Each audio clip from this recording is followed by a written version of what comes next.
저는 우리 새벽교회 성도들 여러분 한 분 한 분이 할 수만 있으면 오랜 동안 많은 사람들에게 기억되기를 바랍니다. 왜냐하면 내가 누군가에게 기억이 된다는 것은 굉장히 감사한 일이고 기분 좋은 일이거든요. 이유가 있습니다. 나를 기억하는 그 사람의 의식 속에 나의 삶이 빛이 나기 때문입니다.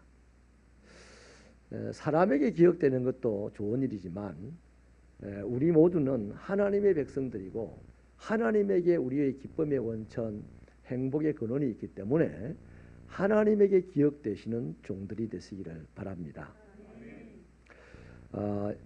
오늘 그런 사람을 제가 소개하려고 말씀을 준비했는데요. 이스라엘 민족 부흥에 있어서 느헤미야라는 사람은 매우 영향력이 큰 사람입니다. 얼마나 이 사람의 영향이 큰지를 여러분들이 좀 더 궁금하시면 느헤미야서를 모두 읽어보시면 여러분 정말 무릎을 꿇게 될 것입니다. 1장에 보면 예루살렘 성이 다 무너졌거든요. 들려오는 소식에 의하면 거기 남아있는 백성들이 굶주렸고 또 이방 사람들에게 능욕을 당하였다 이렇게 합니다. 그러니 그들의 고통이 이만저만이 아닌 것이었습니다. 그런데 느헤미야라는 이 한 사람이 그 고국 땅에 돌아가고서 12년 만에 놀라운 반전의 역사가 일어나게 되었습니다.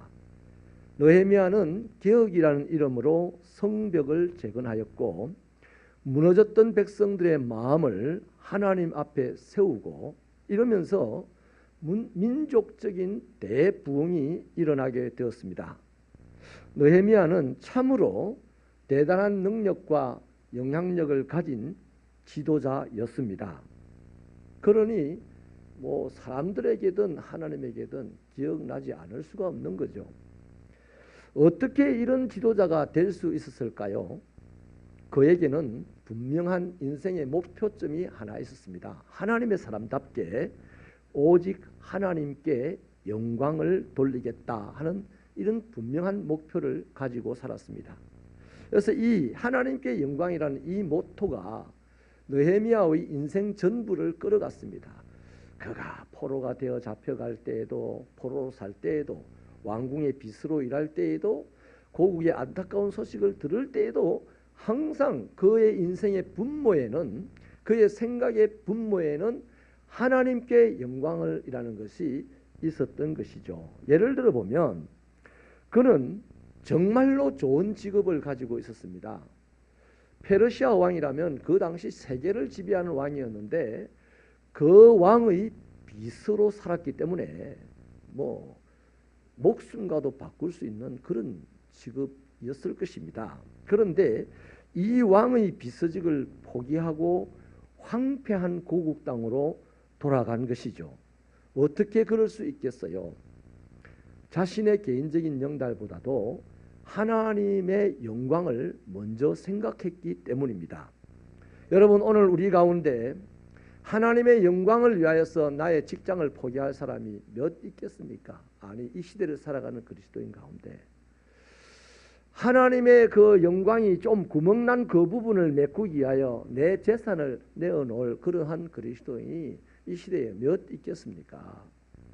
그런데 솔직히 지금 느헤미야 앞에 있는 예루살렘에 사는 유다 백성들의 삶은요 엉망진창이었습니다.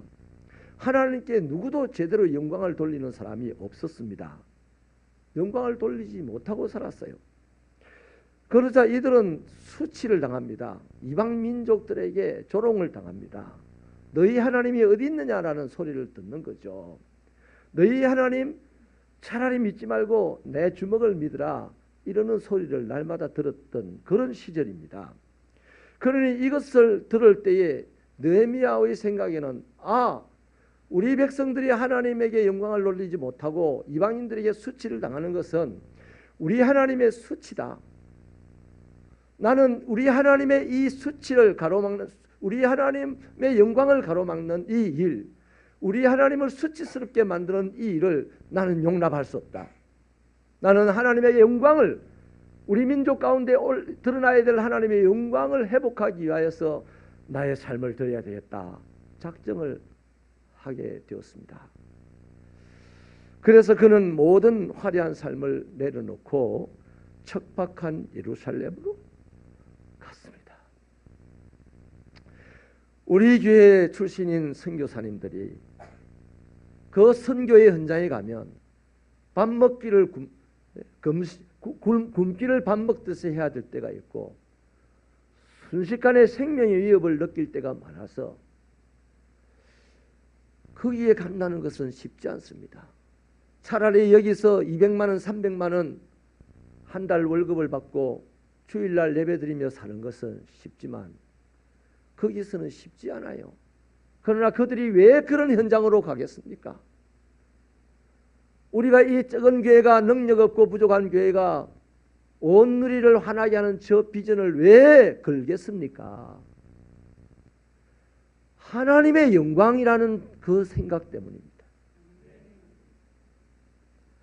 여러분, 예레미야는 하나님의 영광을 돌려야 되겠다, 하나님의 영광을 드러내야 되겠다는 이 모토 하나 때문에 오늘 자기에게 들려온 이 고국 땅의 척박한 사실을 보면서 자기의 따뜻하고 풍요로운 인생, 이 삶을 내려놓지 않을 수가 없었습니다.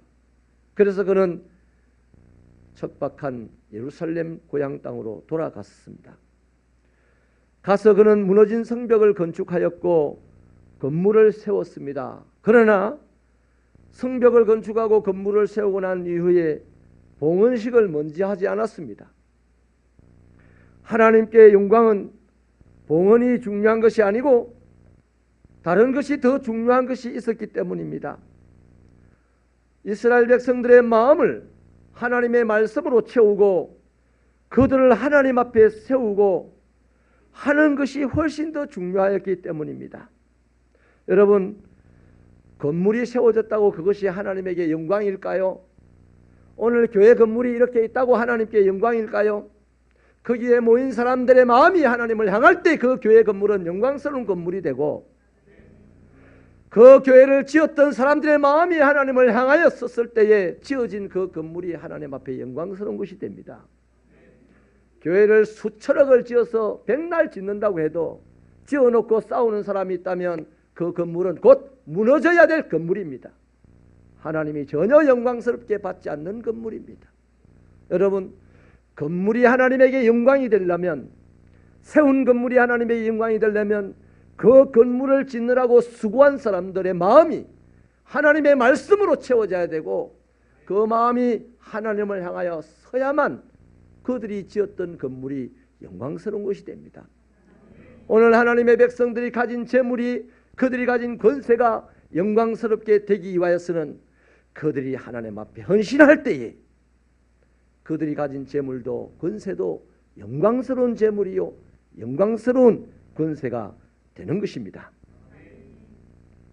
그렇기 때문에 느헤미야는 성전을 짓고도 성벽을 건축하고도 그것으로 봉헌식을 하지 아니하고 오히려 사람들에게 안식일을 지키게 명령하고 또 사람들에게 천예물을 드리게 명령하고 그랬습니다. 건물보다는 하나님의 백성들의 마음이 하나님 앞에 바로 세워지는 것이 훨씬 더 중요한 영광이었다는 사실을 알았기 때문이죠. 사실 여러분, 오늘 우리 이 시대를 살면서 교회마다 뭐 봉헌식도 하고 이런 것을 많이 보고 저도 그런 행사에 참여를 많이 하게 되는데 대체로 가보면 뭐 그렇지 않습니까? 감사패를 이렇게 나누고 칭찬하고 박수하고 이것이 봉헌식의 주입니다. 그러나 느헤미야는요, 성벽을 쌓아놓고요 오직 하나님만 생각했어요. 백성들도 오직 하나님만 생각하게 했습니다. 하나님만 생각하고 하나님만 찬송하고 하나님께 예물을 드리게 하면서 그들을 성벽 위로 걷게 하였습니다. 바울 사도는요 고린도전서 10장 31절에서 이런 말씀을 하셨어요. 그런즉 너희가 먹고 마시든지 무슨 일을 하든지 다 하나님의 영광을 위하여 하라 그랬습니다. 아마 이 말씀을 가장 완벽하게 실행한 사람이 있다면 이 땅에 사람으로 오신 예수님일 것이고 그 다음은 이 느헤미야의 삶이었을 것입니다. 이 점에서요, 저와 여러분은 하나님의 영광을 위하여 사는 삶이 어떠한 것인지는 이제 분별할 수 있게 되었을 것입니다. 어떤 신학자가요, 사람을 섬기는 것이 하나님을 섬기는 것이다, 이렇게 말씀을 하셨어요. 언뜻 듣기에는 이해가 어렵습니다. 아니, 주님은 세상을 섬기든지 주님을 섬기든지 둘 중에 하나를 섬기라, 한 사람이 둘을 섬길 수 없다, 뭐 이런 얘기를 하셨는데, 사람을 섬기는 것이 하나님을 섬기는 것입니다. 이 말이 되냐, 이렇게 의아스러울 수도 있겠습니다만, 예수님의 삶을 가만히 보시면 충분히 이해될 것입니다. 마가복음에서 예수님은 인자에 온 것은 섬김을 받으려 함이 아니고 도리어 섬기려 왔다. 그리고 자기의 목숨을 많은 사람을 위하여 대속물로 주려 왔다고 했습니다. 그리고 그분의 삶은 자기가 대접받는 삶이 아니고 자기가 섬기는 삶을 사시기를 십자가에서 죽기까지 그렇게 사셨죠. 여러분, 우리 예수님은요, 하나님의 영광을 가장 많이 생각한 분입니다. 하나님의 영광을 위해서 가장 심도 있게 사셨던 분이에요. 그분은 사람을 섬겼어요. 그러니 오늘 이 시대를 살아가는 우리들, 예수님을 따라서 하나님을 섬기는 우리들의 삶이 어떠해야 하나님께 영광을 돌리는 것인지 정리가 됐습니다. 우리는 하나님께 영광을 돌리는 것이요, 사람 섬기는 것이 하나님께 영광을 돌리는 것입니다. 아멘이십니까? 보이지 않는 하나님을 섬긴다고요? 그러면 사람을 섬기십시오. 지금 내 곁에 앉아있는 이 한 사람을 따뜻하게 섬겨주십시오. 그것이 하나님을 섬기는 일입니다. 느헤미야가 하나님의 영광을 위하여 사람과 공동체를 섬긴 것이 뭡니까?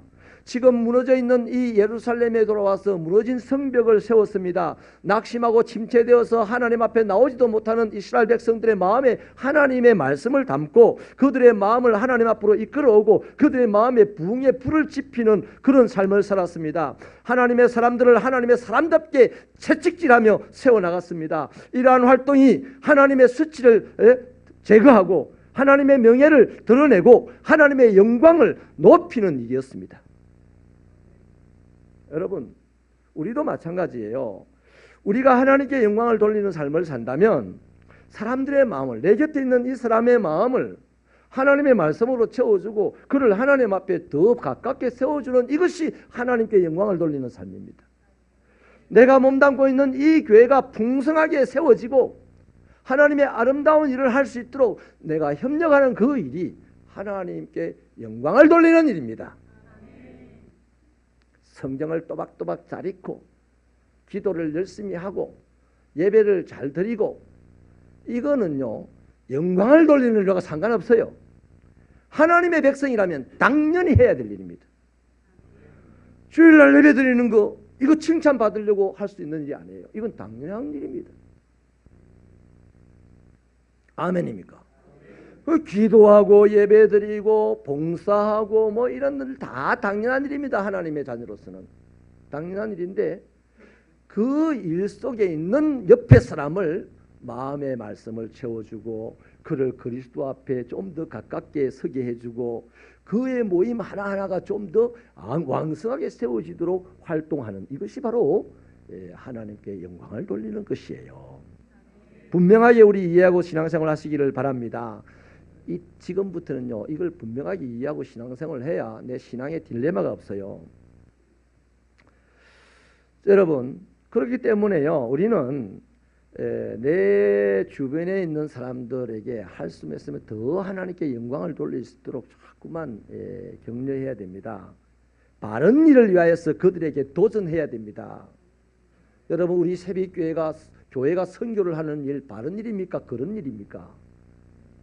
바른 일이죠. 그래서 목사는 계속해서 도전을 하는 겁니다. 그거 어렵습니까? 선교하지 마세요. 이건 목사가 아니에요. 이건 하나님의 사람이 아니에요. 어렵습니까? 선교하십시다. 거기에 하나님께서 도우실 것입니다. 이게 도전이죠. 하나님의 사람들이 잘못된 길을 갑니까? 강력하게 책망을 하는 겁니다. 하나님의 사람들이 하나님의 길을 가면서 힘들어합니까? 그들을 격려하는 겁니다. 이러한 일련의 일들을 통하여서 하나님 앞에 영광을 돌리는 삶을 살게 되는데, 이런 삶을 살게 되면요 반드시 어려움이 찾아와요. 반발에 부딪히거든요. 아이고 힘들어 죽겠는데 무슨 놈의 선교하라고 저렇게 쫓지냐. 아이고 피곤해 죽겠는데 뭐를 예배를 쫓으리라고 불러내느냐. 이런 반발이 일어나게 되거든요. 여러분, 그런 반발 때문에요 기득권을 원래 가진 사람들, 원래 자기 생각을 가지고 있는 사람들은 새로운 일에 대해서 반발하게 되어 있습니다. 그래서 모함하고 방해하고 위협합니다.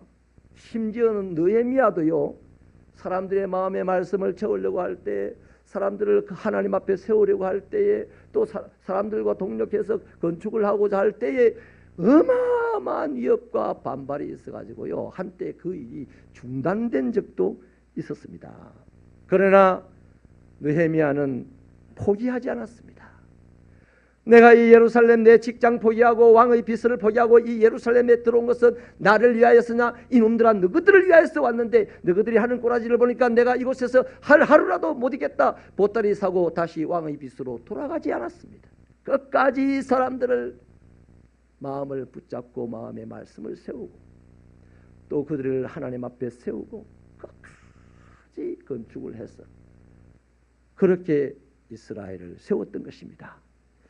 그렇습니다. 하나님의 영광을 위하여 사는 사람은, 나 혼자 예수 잘 믿는 것으로 끝내는 사람은요 그 기본만 한 거예요. 하나님의 영광을 드러내는 사람이 아닙니다. 아멘이십니까? 하나님의 영광을 드러내는 사람은 나뿐만 아니라 내가 만나는 사람, 내가 속해 있는 공동체를 하나님 앞에 더 온전하게, 더 아름답게, 멋있게 세우는 그 사람이 하나님의 영광을 드러내는 사람입니다. 그렇다면 느헤미야는요 어떻게 하나님의 영광을 드러낼 수 있었을까요? 다시 말하면 느헤미야에게 무엇이 있었기에 그렇게 쉽지 않은 백성들을 추설해서 위대한 사역을 마치고 위대한 지도자가 될 수 있었을까요? 느헤미야에게는 세 가지가 있었습니다. 이것이 오늘 제대로 하나님을 섬기는 사람, 하나님께 영광을 돌리려고 하는 사람, 반드시 이 시대의 지도자가 될 수 있는 사람에게 있어야 될 세 가지입니다. 첫째로는요 느헤미야에게는 영성이 있었습니다. 아이러니한 것은요 당시에 예루살렘에 거주하던 사람들은요 하나님의 백성처럼 살지 않았어요. 이방인처럼 살았어요. 그런데 이방에 살던 느헤미야는 하나님의 백성답게 살았습니다. 여러분, 이 차이가 뭘까요? 영성이 있느냐 없느냐의 차이입니다. 여러분 잘 살펴보시면요 영성이 없는 사람은 교회 안에 있어도 교회를 금방 세상으로 만들어버려요. 그런데 영성이 있는 사람은 세상 어디를 보내버려도 그가 있는 그곳을 교회로 만들어버립니다. 이 영성이라는 것은요 사람의 마음을 움직이는 힘이 있거든요. 그래서 느헤미야에게는 이런 영성이 있었어요. 그렇다면 느헤미야는 어떻게 영성을 갖추게 되었냐? 한번 따라 하십시다. 기도와 절제로 영성의 사람이 되었다. 이 예수 믿는 사람들 기도하는 것하고 절제하는 것 정말로 중요합니다.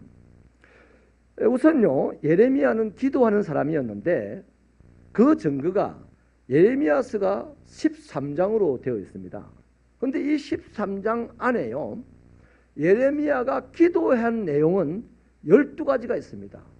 그러니까 대부분의 내용이 기도하는 내용이고요 일을 한 내용은 간단합니다. 우리 새벽교 성도들이 대부분의 시간을 기도하고 이런 반짝하고 끝내는 멋있는 인생 되면 좋겠어요. 얼마나 재밌겠습니까? 여러분, 예레미야는 고국에 대하여서 이를 소식을 들었을 때 왕과 대화를 나누게 되죠. 그때 기도하면서 왕에게 자기 일을 이야기합니다.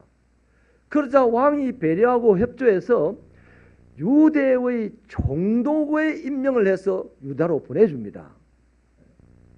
그 다음에 유다 땅에 예루살렘에 들어가 보니까 반대도 심하고 뭐 계획을 받아들이려도 하지 않고 하나님의 사람들에게 마음의 말씀을 넣어주려 해도 막 그 빗장을 걸어 잠그고 이럴 때에도 예레미야는 어떻게 그걸 이겨내느냐?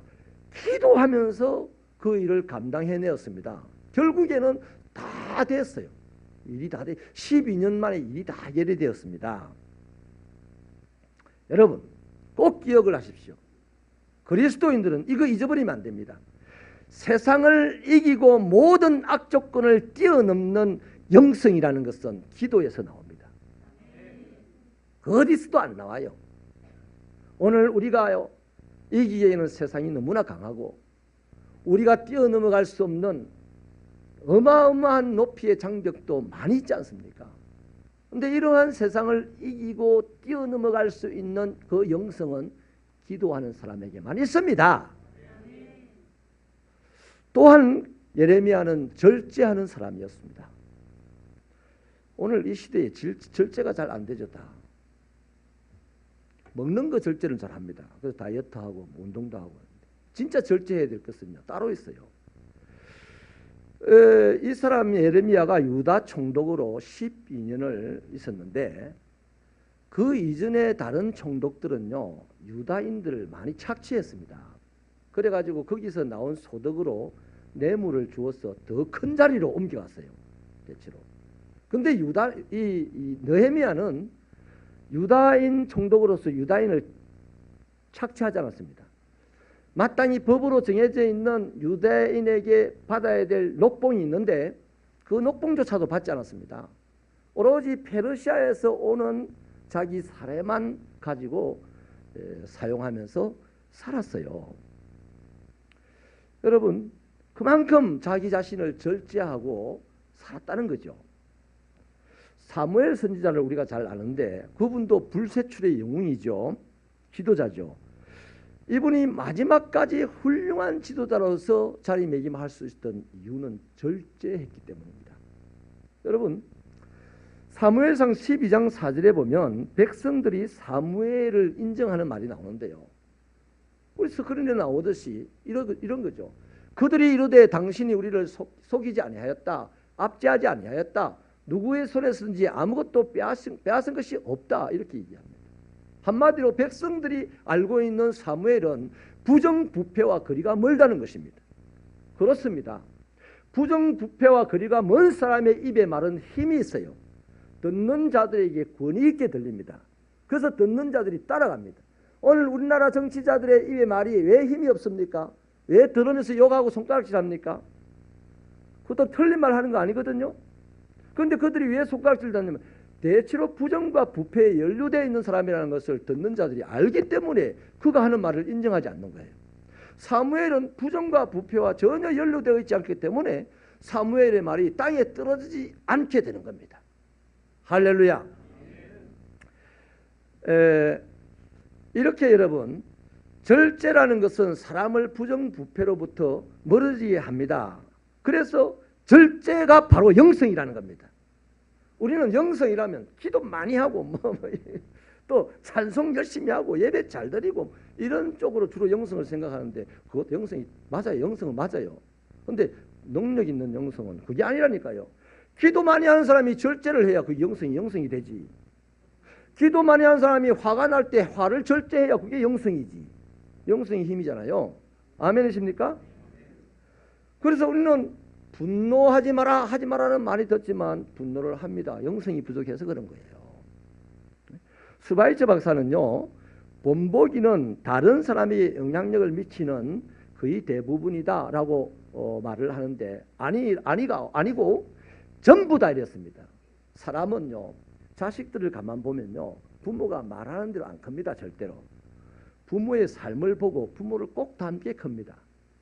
그러니까 본보기가 사람에게 영향을 끼치는 전부라고 말을 한 거죠. 이렇게 여러분, 느헤미야는 본이 되는 영성을 가지고 있어서 뭐로? 기도와 절제로 그런 영성을 가지고 있어서 큰 영향력을 끼치는 지도자가 되고 하나님께 영광을 돌리게 된다는 겁니다.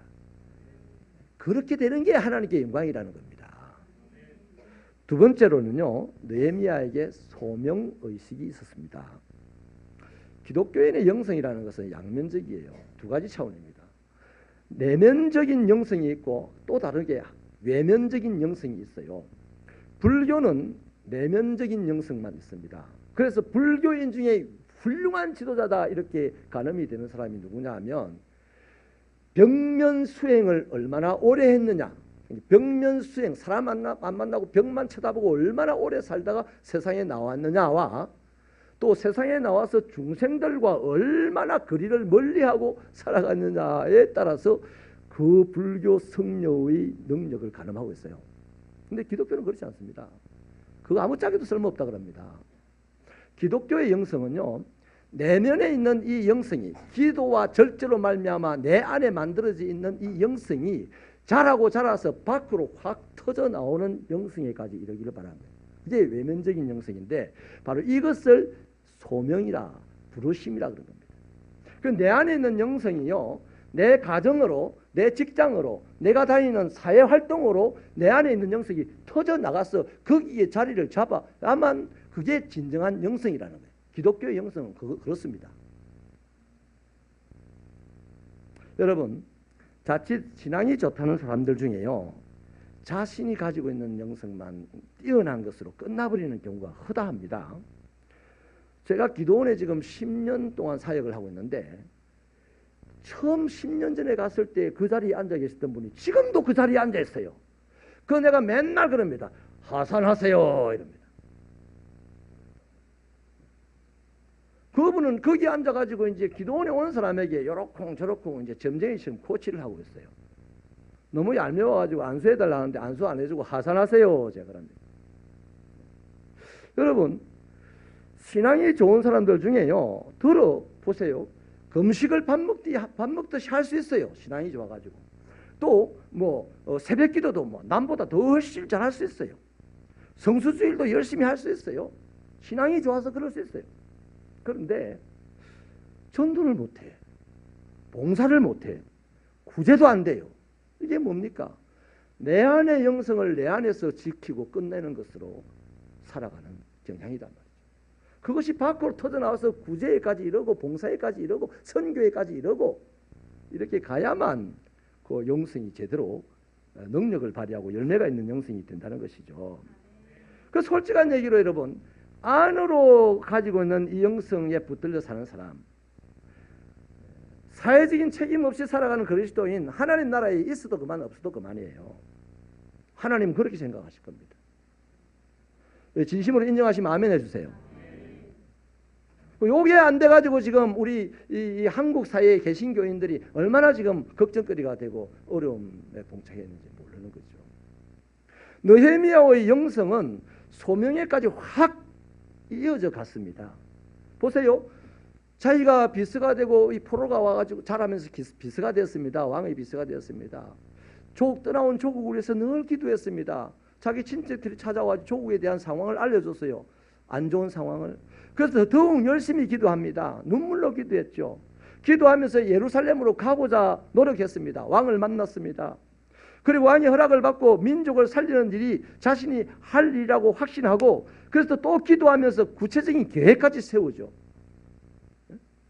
뭐 이런 거죠. 필요한 나무 재료를 얼마나 구해야 되느냐, 또 통행을 하기 위해서 통행증은 어떻게 만들어야 되느냐, 뭐 이런 것까지도 다 알아보고 준비를 했습니다. 바로 이것이, 이 활동이 하나님의 부르심에 대한 예레미야의 응답이죠. 여러분, 내 안에 있는 영성, 하나님 사랑해요, 하나님 나를 지켜줄 것을 믿어요. 그러면 이제 내 밖으로 영성이 나와야 돼. 소명의 사람이 돼야 되는 거예요. 내 안에 있는 지켜줄 그 믿음의 그 영성을 가지고 구제 현장에 뛰어가고 선교 현장에 뛰어가고 봉사 현장에 뛰어가는 이것이 바로 하나님의 소명입니다. 하나님은요 우리를 교회 안으로 부르신 게 아니에요. 이건 소명이 아닙니다. 우리 구원을 위하여 부른 겁니다. 교회를 만들기 위하여 부르신 거예요. 아멘입니까? 진정한 하나님의 부르심은 우리의 가정입니다. 우리의 직장입니다. 우리의 인간관계입니다. 거기에 오늘 교회에서 받은 이 내적인 영성을 펼쳐놓을 때에 아름다운 하나님의 꽃이 피어나는 겁니다. 이렇게 응답하실 수 있는 우리 새벽교회의 신앙이 되기를 축원합니다. 세 번째, 느헤미야에게는요 용기가 있었습니다. 여러분, 용기라는 것은 뭔가를 실행하는 능력입니다. 많은 사람들이요 영성생활도 하고 소명도 받았다 그래요. 그런데 용기가 없어서 더 실행을 하지 못하는 사람들이 허다합니다. 당연히 그의 인생에는 신앙의 열매가 없어요. 없다니까요. 마치 잎만 무성한 무화과 나무. 나는 우리 새벽교회 성도들의 인생이 끝마쳐질 때 자기를 돌아보면서 나 주여 주여 많이 했는데, 나 예배 많이 들었는데, 나 기도 많이 했는데 내 인생에 남은 것이 뭐지? 이렇지 않게 되기를 축원합니다. 우리의 기도 생활과 우리의 예배 생활과 우리의 신앙 생활로 말미암는 우리의 삶의 현장에서 하나님이 주시는 엄청난 열매들이 맺혀지게 되기를 축원합니다. 그것을 위하여 오늘 우리들에게는 용기가 있어야 되는 거예요. 하나님이 느헤미야가 영성이 있어서 기도했어요. 또 소명이 있어서 예루살렘에 갔어요. 그런데 그 예루살렘이 할렐루야 네 원대로 다 해라 이런 게 아니잖아요. 방해하고 죽이려고 위협하고 했지 않습니까? 그때 예레미야는 용기가 있었기 때문에 그 상황 속에서 일을 할 수 있다는 겁니다. 예레미야가요 얼마나 용기가 있었는지 증거를 대보면 왕의 앞에서 조국의 일을 이야기합니다. 여러분, 페르시아 왕은 그 유다 땅 그 생각도 안 합니다. 그런데 자기의 신복이 유다 땅을 생각하고 있다면 왕이 야 임마 집어치워 이 일이나 해 이러든지, 아니면 이놈이 여태까지 딴 생각하고 있는데 하고 죽여버리든지 할 거 아닙니까? 근데 그러한 위험을 무릅쓰고 왕이 전혀 관심이 없는 예루살렘에 대한 얘기를 하는 거예요. 이게 용기가 아니고 뭡니까? 또 허락을 받고 예루살렘에 들어갔더니 반대를 합니다. 반대를 함에도 불구하고 일을 추진하는 그것이 용기 아닙니까? 교회 안에서도 일하시는 분들 가만 보면 일을 하려고 작정하고 달려들었는데요, 이상하게 작정하고 달려들면 옆에서 누가 싫어하는 사람이 있어. 눈치를 주는 사람이 있어요. 시기하는 사람이 있어요. 많이 걸떡거리네 하고 막 이런 사람. 그것 때문에 아이고 내가 이런 소리 들어가면서까지 내가 봉사해야 되나 말랍니다. 용기가 없으면 그러죠. 그럼 그 사람도 마찬가지로 열매가 없는 인생의 결국을 보게 되는 것이다 이 말이죠. 용기 있으시기를 축원합니다. 여러분, 그렇습니다. 우리가 소명을 가지고 일을 하려고 달려가면 반드시 방해꾼이 생깁니다. 내 배우자일 수도 있어요. 내 가까운 신앙의 동지일 수도 있습니다. 주의 일에 나선 나를 힘들게 하고 방해하고 괴롭힙니다. 하지만 그때도 영광스러운 하나님의 일을 계속 할 수 있으려면 용기가 필요한 거예요. 지금까지 우리는요 느헤미야가 이스라엘 공동체에 얼마나 영향력을 가진 지도자였는지를 살펴봤어요. 예루살렘 총독이 되어가지고 온 지 12년 만에 온전한 국가의 기반을 만들었습니다. 백성들을 하나님의 백성답게 살도록 제도와 법을 만들었어요. 이 정도면요 만 사람이 알만한 일입니다. 뭐 또 자신 또한 기념비라도 세워서 내가 이렇게 했으니 여러분들 잊지 말아 주시오라고 바라고 싶은 그런 마음도 있을 수 있습니다. 그러나 그가 왜 진정한 지도자이며 왜 하나님께 영광을 오롯이 돌리는 사람인지를요 31절이 말해주고 있습니다. 성벽을 세웠다, 백성들을 하나님 앞에 세웠다. 이것은요 약과입니다. 진짜 이 예레미야가 하나님께 영광 돌리는 사람이고 만백성의 지도자다운 사람이라는 것은요, 우리 31절 그 하반절을 같이 읽겠습니다. 네부터 시작. 내 하나님이여 나를 기억하사 복을 주옵소서. 바로 이겁니다. 22절에도요 내 하나님이여 나를 위하여 이 일도 기억하시옵고 주의 크신 은혜대로 나를 아끼시옵소서. 이렇게 기도를 합니다. 여러분, 느헤미야는 12년 동안 영성과 또 뭐죠? 절제와 죄송합니다. 영성과 소명의식과 이 용기를 가지고 12년 동안 멋지게 하나님의 일을 했습니다. 만 사람이 우러러볼 만큼한 사람이 되었습니다. 자기 스스로도 자랑스럽게 세상에 드러낼 수 있었습니다. 그런데 그 순간에 가장 확실하게 자기를 어필할 수 있는 그 순간에 느헤미야는 사람들에게 자신에 대하여 단 한마디도 하지 않았어요. 오직 유일하게 하나님께만 기도하기를, 하나님이여 내가 한 일을 기억하여 주옵소서. 그래서 나를 아껴주세요. 하나님이여 나를 기억하여 주소서. 나에게 복을 주세요. 이렇게 기도합니다. 예레미야는 너무나 냉혹하게 알고 있어요. 냉철하게 알고 있어요. 자, 사람들이 나를 보고 야 대단합니다, 어쩝니다 해봐야 조금 있으면 내 목에 비수를 갖다 댈 사람이라는 걸 다 알고 있어요. 이 세상에 어떤 누구도 나에게 복의 근원이 아니고 어떤 누구도 나의 명예를 지켜줄 수 있는 사람들이 아니라는 것을 잘 알고 있습니다. 그런데 오늘 우리는 여기서 함정에 빠지죠. 내가 뭔가 일을 잘해놓고 나면 누가 나를 알아봐주면 좋겠다고, 안 알아봐주면 괜히 샘통이 나고 삐지고. 여러분, 느헤미야는 이런 겁니다. 느헤미야가 그냥 평신도라면 다 일을 마쳐놓고요, 하나님, 우리 목사님이 나를 몰라줘도 돼요, 장로님들이 나를 몰라줘도 돼요, 나는 오직 하나님만 내가 한 일을 알아주시고 나를 이쁘해 주세요. 하나님만 나를 알아주시고 나에게 복을 주세요. 왜냐하면 하나님만이 나에게 복의 근원이 되고 하나님만이 나의 인생길에 명쾌한 길을 제시하는 분이시니까요. 그런 거예요. 이것이 위대한 지도자로 남을 수 있는 겁니다. 이렇게 위대한 지도자가 되니까 하나님은 당연히 그를 기억하겠죠. 하나님은 기도를 들어주시는 하나님이잖아요.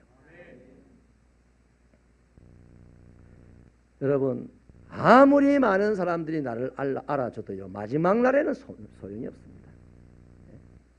예레미야는 이전의 역사 속에서요, 자기가 한 일을 가지고 시장하고 자기가 한 일을 자랑스러워하다가, 예를 들면 사울왕 같은 경우는요, 전쟁에서 한번 이기고 길갈에다가 자기 기념비를 하나 세우고 난 나머지 하나님께서는 네가 나를 버렸으니 나도 너를 버린다, 하나님께서 잊어버린 바 된 것을 알았어요. 하나님의 백성이, 하나님의 일꾼이 하나님에게 잊어버린 바 되고 난 이후에 그 인생이 얼마나 비참해지는가를 예레미야는 철저하게 역사 속에서 봤던 거예요. 그러니까 그들만큼이나 막중하게 큰 하나님의 일을 해놓고 자기도 하나님에게 버림을 받을까봐, 잊어버림 받을까봐 하나님 나를 기억해 주세요. 미련한 사람은, 하나님께 잊어버림을 당할 사람은요, 사람들에게 나를 기억해 달라고 막 그렇게 어필을 하는데, 느헤미야는 하나님에게 어필을 하는 겁니다. 이런 당당함과 이런 아름다운 믿음의 신앙이 저와 여러분에게 있게 되기를 축원합니다. 축원합니다. 여러분이요, 하나님이 하나님의 백성을 몰라주면 마지막 날에 우리 인생 끝입니다. 잎만무성한 나무, 예수님이 지나가는 날 복을 받은 것이 아니라 그날 말라 죽어버렸어요. 예수님을 만났는데 말라 죽어버렸다니까. 심각한 경고 아니겠습니까? 여러분, 마태복음 25장에 보면요, 하나님의 기억에서 사라진 자의 비참함이 얼마나 정확하게 나타나 있습니까? 10처녀 중에 5처녀는요, 기름을 미처 다 준비하지 못해가지고, 충분히 준비하지 못해가지고 신랑이 드디어 오니까 잠깐 기름 사러 갔다 왔어요. 그 사이에 신랑이 도착했고 잔치가 시작되자 성문이 닫혀버렸습니다. 그래서 이 5명의 처녀가 뭐라고 하겠습니까? 문을 두드리면서 막 열어달라고 했는데 이런 이유로 열어달라 했을 거예요. 신랑님, 주님, 우리도 새벽부터 이 시간까지 내 기다렸습니다. 딱 1시간 자리를 비웠는데 그것도 용납 못 해줍니까? 하면서 두드렸을 거예요. 그때요, 주님이 뭐라고 대답을 합니까? 나는 너희를 도무지 알지 못한다. 그래서 성 밖에서요, 그들이 비참한 상태에서 성 안에서 들려오는 그 잔치 소리, 주님의 웃음소리를 성 밖에서 들으면서 그들은 얼마나 비참했겠습니까? 저와 여러분의 인생이 이렇게 되지 않게 되기를 주님의 이름으로 부탁합니다. 말씀을 마치겠습니다. 하나님은 오늘도요, 하나님의 백성이라고 하는 자들 중에서요, 작은 느헤미야가 있는지를 찾으시고 부르십니다. 저는 지난 금요일 날 기대가 되어져서 이번에 우리가 사실은 계획을 세울 때요, 김장을 좀 대대적으로 해가지고 좀 이 지역사회에 부유한 분들에게도 좀 나누자, 구제 사업을 하자, 이렇게 결의를 하고서 지내왔는데, 이 날씨가 어찌 돼가지고 우리 백상호 집사님이 1000포기를 교회에 기증을 하려고 심었는데, 막 600포기는 벌레가 주워갔어요. 또 날씨가 또 데려가 버리고 400포기 정도 남은 것을 우리 교회에 가지고 오셔서 금요일부터 김장을 시작했는데요. 새벽기도 마치고부터 저는 괜히 기대가 되어져 가지고 열심히 이렇게 살펴보았습니다. 아침에 와서 일하시는 분, 낮에 와서 일하시는 분, 저녁에 와서 일하시는 분, 여러분들의 그 한 사람 한 사람의 일이 보태어져서 하나님의 일이 되어졌습니다. 할렐루야. 여러분, 이것이 바로 영광스러운 거예요. 내년에는 진짜 우리 구제를 같이 할 수 있으면 좋겠어요. 교회의 아름다운 하나님 영광스러운 행사가 되어가지고 우리 온 교회 성도들이 남자 여자 할 것 없이 그냥 물을 옮기고 씻는 사람은 씻고 뭐 자르는 사람 자르고 뭐 5만 가지. 저도 여기 물집이 터져버렸어요. 어제 한 200여 포기는 제가 자른 것 같아요. 이럴 때에 우리 교회는 하나님이 기억하는 교회가 될 줄 믿습니다. 저와 여러분, 그러한 아름다운 일에 참여하는 것이 하나님께 영광 돌리는 삶이고, 그것을 하나님은 기억하셔서 우리를 이 땅에 한 걸음 한 걸음 지도자로 세워져 나가도록 도와주실 줄로 믿습니다. 여러분, 이제 우리는 정리가 됐습니다. 하나님의 영광을 돌리는 삶이라는 것은 찬송이나 기도나 특별히 이런 게 아니더래요. 아닙니다. 그거 정말 그거는 기본이에요. 기본. 안 하면 안 되는 거예요. 그렇게 기도하고 찬송하고 하던 내적인 영성을 갖춘 사람이 자라서 이제는 외적으로 소명의 자리에 가서 용기를 가지고 움직일 때 거기에 하나님의 나라가 왕성하게 일어나고, 그 일에 참여하는 사람들을 하나님은 기억하시고 그를 영원히 지도자가 되게 하신다 이 말이에요. 이 느헤미야는 오늘까지도 지도자가 되어서 우리에게 교훈을 주고 있지 않습니까? 사람에게 잊혀버릴까 봐서 염려하지 마십시다. 하나님에게 잊혀지지 아니하고 하나님에게 기억된다면 시간이 흐를수록 많은 사람이 우리를 기억하고 우리를 통하여서 하나님에게로 나가는 역사가 있을 줄로 믿으시면 오랜만에 두 손 들고 아멘입니다. 아멘.